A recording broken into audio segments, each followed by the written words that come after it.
I think the best piece of advice, whether it's fast growing or any company, is to become part of a best practices CEO group that become your board, and they really provide that counsel that you can't get from the people in your business, and it gives you the opportunity to work on your business and not in your business on a regular basis. Best piece of advice that I have received running my small business is from my husband, Frank Maisley. He always told us to stay focused on our mission, and our mission is to respect the end user who wears our product and respect the skilled workforce who manufactures our product. All these respects provides innovation and quality into our product. Well, that's something that we really focus on as a whole. That's sort of our specialty, but we're always iterating and always changing, never really happy with where we are, and I think that kind of comes from both our clientele and from ourselves, and it goes back and forth. There's just this spirit of entrepreneurship that we set a tone for in the space, and that works for us as well, where we're always trying to do things differently. And I'm a big believer in asking on a regular basis in our email blast with our members about how we're doing, what can we change, and we change, and we really make an effort to iterate constantly. Our clients love doing business with us. We actually have a 90% retention rate. In our industry is usually about a 50% over 5 years and 30% over 10, so we're extremely happy with our current retention rate.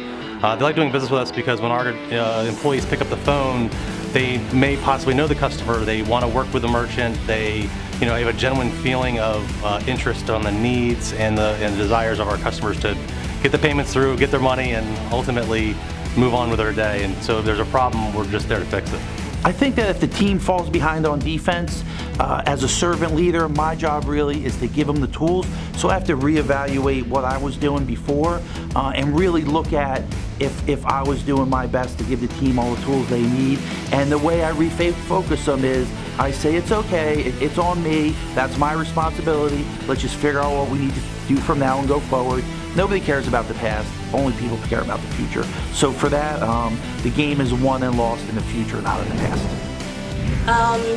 As a leader, I actually do a one-on-one meeting with my key employees every week. So I always talk about our company's big target, and I make sure that what they're doing aligns with the company's target. Running a big team is challenging in that the fact you have to deal with everybody's emotions and issues. So we get past that, and I think we use a system called IDS. We identify an issue, we discuss it, and then we solve for it. And that is a team approach. That is not a dictatorship approach. That is a team approach, and it truly is when you can allow your team members to come up with their own solutions. I think that's the best way. WSFS fosters entrepreneurship throughout all levels of our company by giving our associates opportunities to explore other areas and to try new things and to help us find out new ways to serve our customers. At M. Davis, we strive to provide a culture and atmosphere of a family business, even though we've grown tremendously. We have an open door policy and direct communication at all levels of our organization. Large company, we foster an entrepreneurial mindset by really involving our team in strategy. So a lot of times, as a large company, we have key goals that we need to hit, and there's no way we can do that without everyone being on the same page and really shooting for and working towards those goals. So involving them and having them be a part of that strategy is really important for them to take that to their teams and to create ideas on how to hit those goals. I think a large organization needs to be close to the customer, and in our case, close to the science.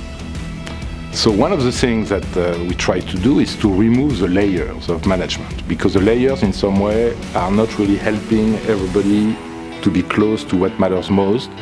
So that's one of the big effort we are doing, is that as we grow, instead of growing in a sort of a pyramidal shape, we are trying to grow horizontally with more projects, more subjects of research, more technology that we are using, but without creating an entire infrastructure of managers or people who are basically just trying to coordinate the work of other people.